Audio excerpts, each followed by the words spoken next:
Hello বন্ধুরা, চলে এসেছি আবার একটা নতুন ভিডিও নিয়ে। 31 দিনটা শুরু হয়েছিল মা কালীর বিদায় বেলার অনুষ্ঠান। আগের দিন পুজো হয়েছিল আর আজকে যথারীতি মাকে বিসর্জন দেওয়ার পালা।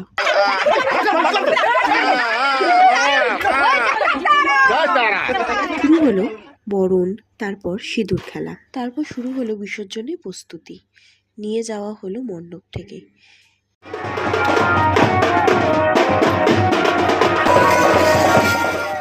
তারপর 7 পাক ঘুরিয়ে বিসর্জন।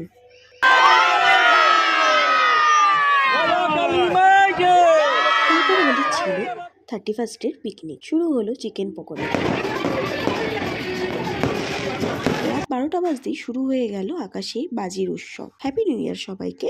সবাই বছরটা খুব ভালো করে কাটিও, নাচ গান আনন্দে আর খাওয়া দাওয়া করে। টাটা সবাইকে।